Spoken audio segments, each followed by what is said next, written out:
No measurable energy difference over any literature, just material conductivity.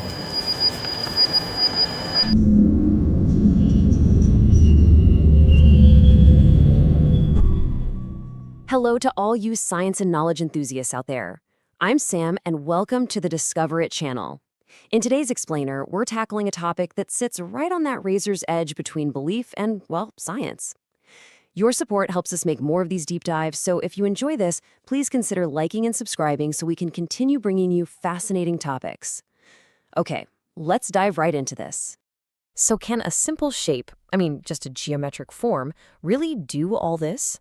Can it preserve food, sharpen solid steel razors, and even channel some kind of hidden mysterious energy? This is the central, captivating question behind the whole concept of pyramid power, and for a while there, a lot of people thought the answer was a definite yes. All right, so where did this whole idea even come from?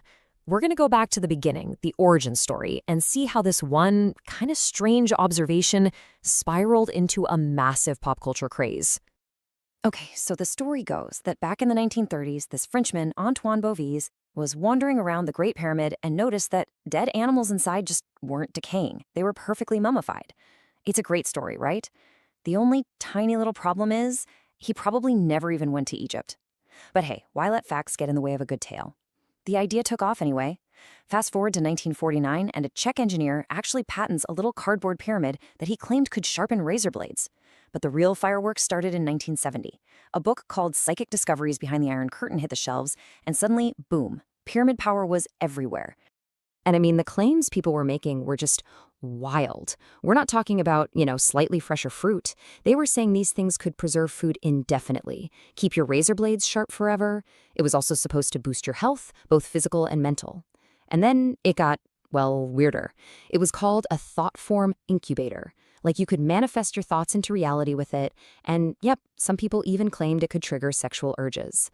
The pyramid wasn't just a shape, it was a cosmic antenna. Now you might think this was all just some fringe, new agey thing, but nope, it went totally mainstream.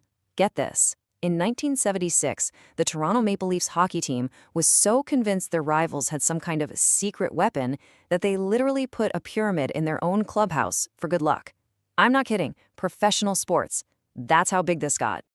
Okay, so with all these wild claims floating around, you can bet the scientific community had thoughts. A lot of them. And that brings us to the other side of the coin, the powerful skeptical rebuttal. And this quote from neurologist Terence Hines pretty much sums it all up. Pyramid power is a pseudoscience. So what does that mean? Well, it's an idea that looks scientific. It sounds scientific, but when you actually try to test it, there's nothing there. Every single time scientists tried to run a controlled experiment, they came up empty. No evidence. Zilch. And probably the most famous takedown of this whole idea happened back in 2005 on the show Mythbusters. You know them, you love them. They decided to give pyramid power a proper scientific shakedown. And they didn't mess around either. They built the pyramids exactly how the proponents said you should. No measurable energy difference over any literature, just material conductivity. So what happened? They tested everything. Food decay, flowers wilting, even that classic razor blade trick. And the result? Absolutely nothing. There was no difference at all between the stuff inside the pyramid and the stuff outside. And for pretty much everyone watching, that was it. Myth busted, case closed. But what if the story doesn't end there? Just when you think it's all wrapped up, filed away under pseudoscience, something happens. A real scientific paper, published after a 13-year-long experiment, comes out and challenges everything. And this is where it gets really interesting, because now you've got this head-to-head conflict. In one corner, you have the consensus, decades of tests saying it's pseudoscience, it's debunked, there's no evidence. And in the other corner, you have this 2020 study, a 13-year experiment, no less, published in a real scientific journal claiming they found statistically significant results. So, what gives? And these researchers weren't shy about it either. Their paper literally claims to be the world's first research results demonstrating the existence of the pyramid power. That is a bold statement. It's basically throwing down the gauntlet to 50 years of skepticism. So you gotta ask, how on earth did they think they proved it? Well, their methods are something else. This is where the story gets really, really weird. We're leaving razors behind, folks. Now we're talking about cucumbers and consciousness. First off, forget those little cardboard models. These guys built a huge, high-tech pyramid big enough for a person to actually sit inside and meditate. This wasn't a hobby project. It was a serious piece of lab equipment. So, how do you measure an invisible, mysterious energy? Well, they didn't use a machine. They used cucumbers. Yeah, you heard me right. They cut up cucumbers into little discs and called them biosensors. The idea was that if there was any weird energy, it would mess with the cucumber's biology, and they could measure that by checking the gas the cucumbers were giving off. Little out there, right? So here's how it worked. Step 1, they'd prep their little cucumber sensors. Step 2, they'd place them right on the peak of the pyramid. Then, a test subject would either meditate inside or sometimes no one would be in there at all. And the whole time, step 4, they're measuring the gas coming off those cucumbers, looking for any tiny change, any signal that something was happening. And after 13 years of this, they found something. Or at least, they claim they did. They said the pyramid wasn't just an empty box. It was an antenna, channeling mysterious forces that seemed to be connected to human consciousness. And they didn't just find one force. They said they found 2. Okay, get ready for this. The first one, force type I, is a real head-scratcher. They claimed they saw a spike in their cucumber readings at the exact moment their test subject was waking up in the morning from their own bed more than 6 kilometers away. Think about that. They're saying this pyramid could detect someone's consciousness shifting from sleep to waking from miles away. And then there was force type 2.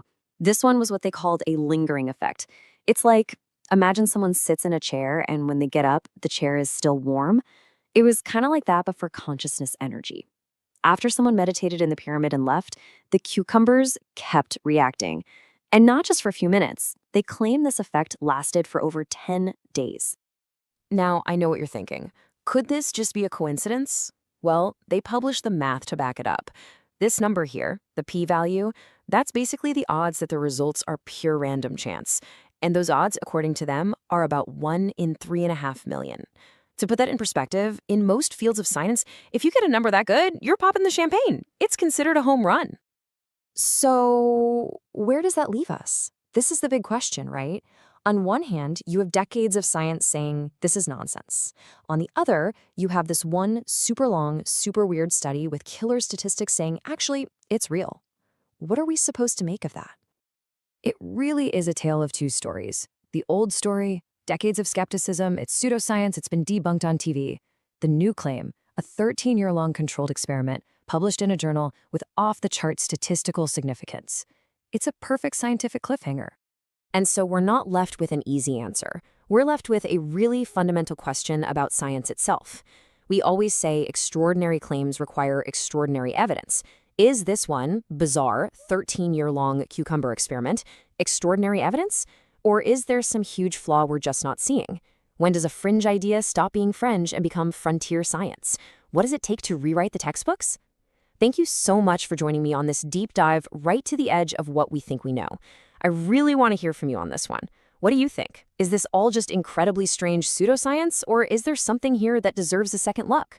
Let us know down in the comments. Your engagement really does help our channel grow, so if you enjoyed this, please hit that like button, subscribe to discover it, and maybe share this with a friend who loves a good scientific mystery. Until next time, keep discovering.